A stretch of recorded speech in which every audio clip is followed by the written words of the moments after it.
Hey everybody, welcome back to my channel. Today I want to talk about a conspiracy that has been driving me a little on the deep end, a little bit into those deep circles of trying to find the truth, trying to find knowledge. Is Apple Incorporated demonic or evil or whatever word you want to use? Is it wrong to have an Apple or an iPhone? The reason I'm bringing up this conspiracy is because I first heard about it in relation to Adam and Eve. So the book of the Bible, Genesis. We've got Adam and Eve. They're in the Garden of Eden. They're the first creation of God. And he tells them, hey, you can have any fruit in the garden. You can just not have the fruit of knowledge of good and evil. That is one tree, the tree of knowledge of good and evil. And what do? Well, the serpent or the devil, whatever, he tells them, hey, you can have the tree. Nothing bad's going to happen. You'll just know what God knows. You'll know good and evil. So they have it. They take the bite. And that iconic bite, often people depict it as an apple in images, in art. It could have been a pineapple. It could have been a cantaloupe. Who knows?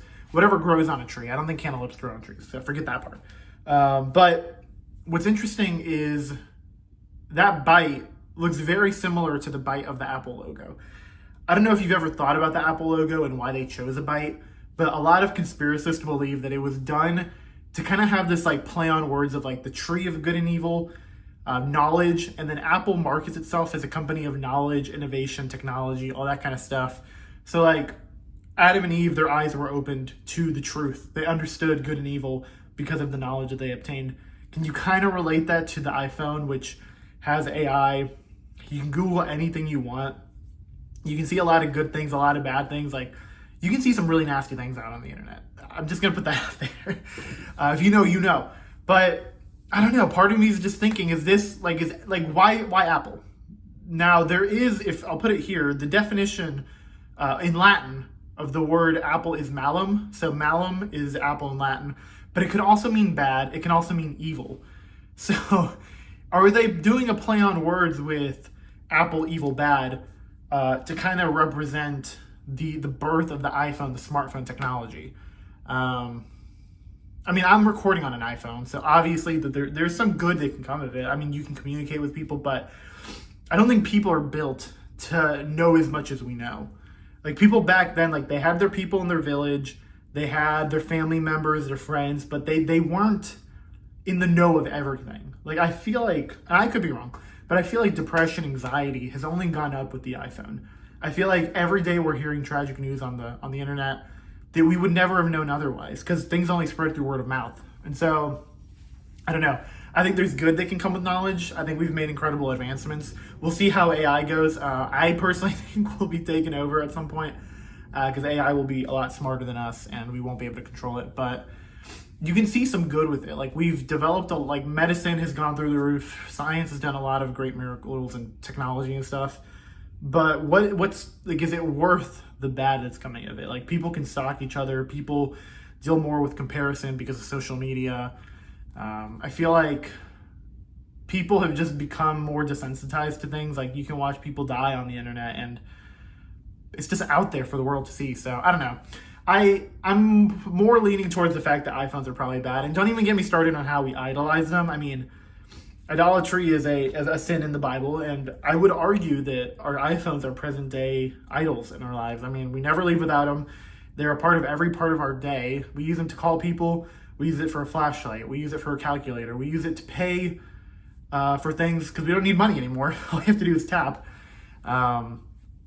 Infinite things. We use it just to scroll while we're bored. People don't get bored anymore. Back in the day, people were bored, and they're like, I guess I'm going to go outside and play with the leaves. Like, we don't do that anymore. So, I don't know. I've just been thinking about the logo a lot, why it's a bitten fruit. The thing I can most, like, the only things I can really think of are, like, Snow White, took a bite of a fruit. But then the Adam and Eve thing really, like, that is the iconic story that probably most people think of when you think of a bitten fruit. So, I don't know. I personally think Apple has some things up their sleeves. I personally think that, sure, the devil, I think he could be very much involved in this. He can use this type of technology to really mess with people, so I don't know. I guess the real question is, did the creators of Apple actually have this intention when they created it? Were they trying to almost play God and be like, you know what? Here's all the knowledge that you didn't know before. It is now at the grips of your fingers to do whatever you want.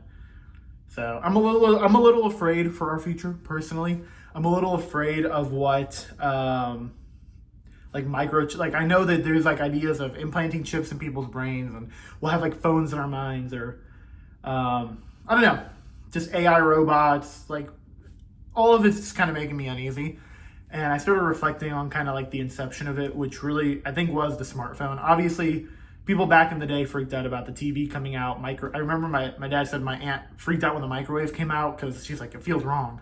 So she didn't use a microwave for years when it originally came out. So I don't know, maybe we're just being delulu and it's not actually a big deal, but I'm of the mindset that I think that there's some evil behind the scenes of a lot of that technology coming up, because I think people are trying to play God, and I think when you try to do that, it's going to end poorly. You saw what happened with Adam and Eve.